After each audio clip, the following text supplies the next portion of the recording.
So for higher level, if you're taking the exam, you're going to look at an example of some code and be able to tell that it's recursive. So let's look at maybe some notes here.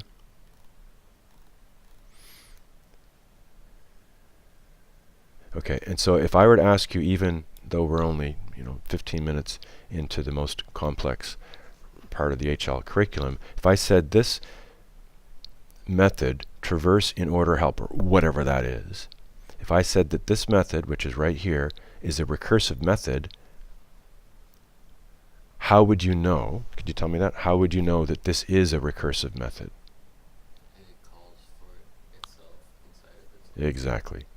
And the one thing I will kind of correct you on a little bit, because everybody says the same thing, including professors. A method cannot call itself. Excellent. It calls another instance of itself, and it sends the parameters in a slightly different order. So the IT degree node P, whatever that is, in this case is going to be the left node. The string is going to be the in-order string. And this, I don't know if we'll get into in the next hour or so, but yes, that's how you can identify that as being recursive. Yeah, you identify recursive thinking there. And search tree, recursion. Yeah, right here. Right. This is the recursive binary search. I can't show this easily on Photoshop, but binary search with cards, put them in order, pick the middle, eliminate half, look in the middle, eliminate half, and so on and so on and so on. This is a recursive solution that does the same thing. Here's the iterative solution.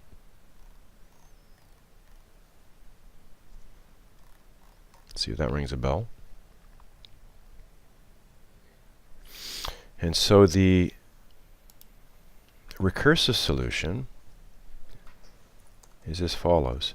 And why don't we see if we can get there and play around with this a little bit. Could you guys log on to my website and we can copy and paste this? Because this is one thing that you can definitely use, but the only thing that you can actually use in your dossier, and then we'll be finished recursion. So log in. I think probably the easiest thing to do is look for recursive binary search in the Java Revolution.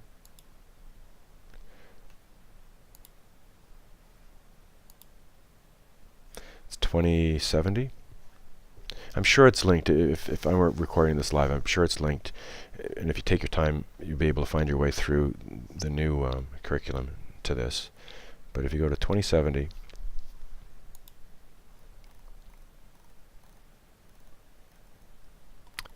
there it is.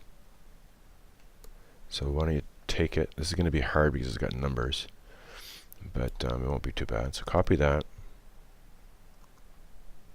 Get into NetBeans. And let's make a new class.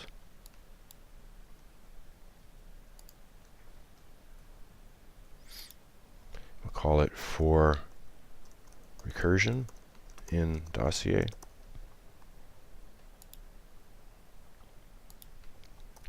Going to have a main. And then comes the fun part of copying this in. Because we're going to have line numbers, so just have fun. Double clicking is working. And then you can source format. Let's go up here and call it appropriately. So we're going to go int array ARR is assigned, and it'll have to be sorted, so let's just put in a sorted array.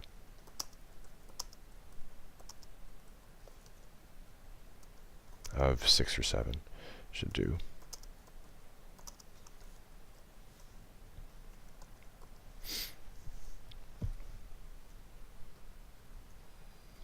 And we're going to search for number 34, for example, and what it will return if you remember what the binary search returned, it returned the element number, it didn't return the key. I mean, we know what the key is, we're looking for the element number. And usually we're doing a binary search through an array of objects, and so we're looking for one attribute to find the other attribute. So it is returning the index, the mid. So we'll just say whether it's there or not. So let's in our main go result int is going to be, and then we call our recursive binary search. This is the one thing that you're going to have to fix for your dossier, and I'll do it right now. And it's probably some other place, but with this recursive binary search, we're going to send the ARR, right? And the key we're going to send is 34, for example, because we know it's there.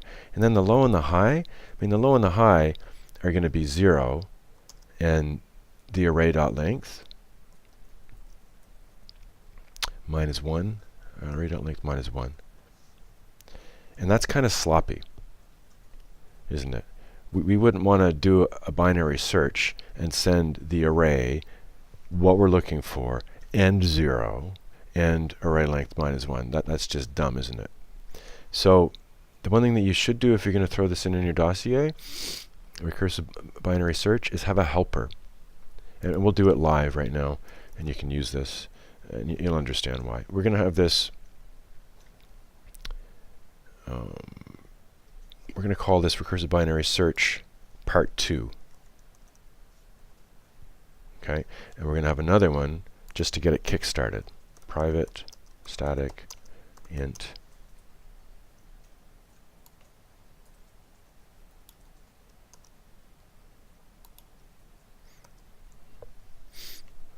we'll just call it search. And it's going to take in just int array ARR and int key. That's it. This will make a lot of sense to you within a minute. It's not that big of a deal. What it's going to do, it's going to call the recursive binary search part 2. And what's it going to send? It's going to send ARR. It's going to send the key. But it's also going to send those two other pieces of pretty obvious information, but we don't want the user to have to type them in every time. It's going to send 0, which will be the low. It's going to send in ARR.length minus 1. And that way, I think you'll see quickly that for our main call to the recursive binary search, we don't need to send those two other pieces of information. We just send the regular 2.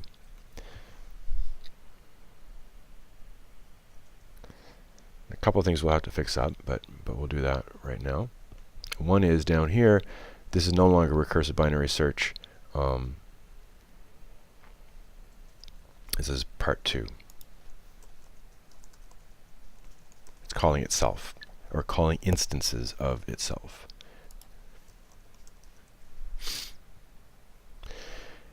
And this was supposed to return an int.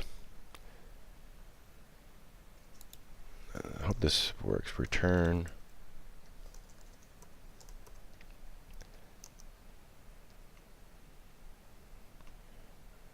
I guess we could just return this.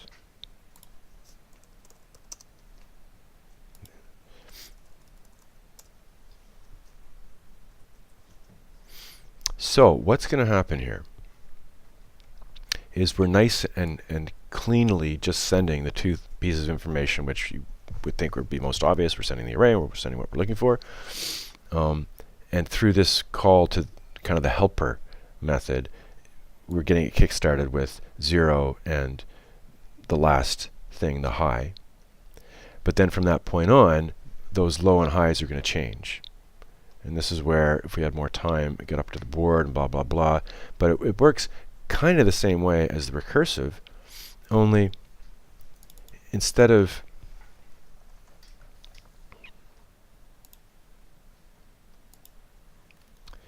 accomplishing the if or the else if down here, changing the low and the mid based on what we're looking for is less than or greater than the key. What's happening is we're sending a different low and a different mid here. So this is the low and this is the high.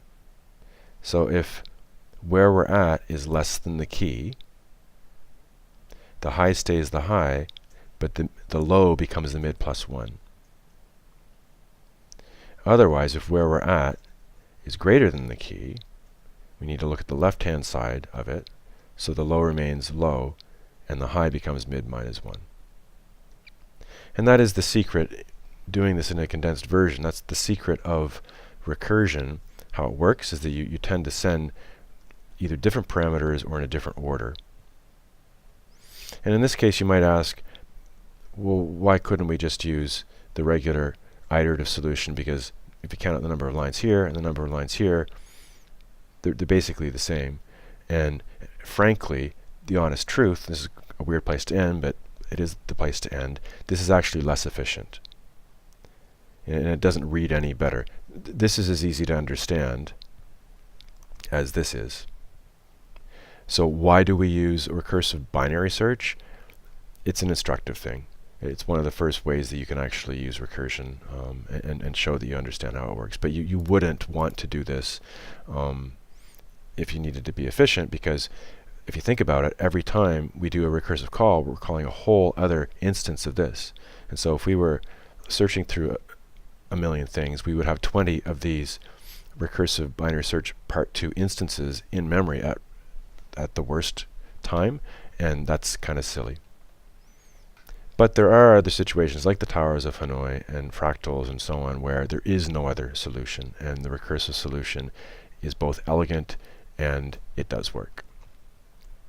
So that is the most complex part of the higher level curriculum, but a part that you can implement through a recursive binary search in your dossier.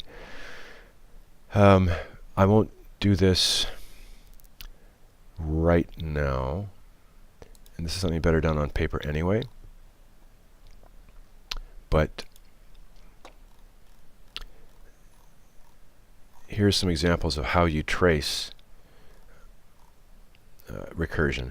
And if you guys are going to end up doing a higher level, it does say trace a recursive algorithm to express a solution to a problem. It's tough, and it's about 3/4 of an hour exercise to give you enough practice, and I'm not going to do it right now. But basically what you end up doing is, like, the first call calls another call, and the other call has different parameters. So you send those parameters the way they are, a minus 1 and b, but you still don't know what that call is. That's unresolved. So you do that. You do the, in this case, M4 of 4 and 7. So M4 of 4 and 7 is going to be b plus M4 of a minus 1, 3, and 7. And you still don't know what that is, so you do it. You still don't know what that is, so you do it. You still don't know what that is, so you do that. And eventually you reach the point where you know what M4 of 0 and 7 is. So I'm saying if a equals 0, return 0. So we know what M4 of 0 and 7 is. M4 of 0 and 7 returns 0. So that is 0, which means that this actually is 0. And then you work your way up, up, up, up, up, and you end up with the final answer, 42. So that's some fun math, and there's some exercises there, but it doesn't really fit in with the code camp time limit. It's something that you will, though, have to do if you're going to do higher level. It's not something that you're going to need for your dossier. So we're going to stop there, and then we'll get on to stacks and queues.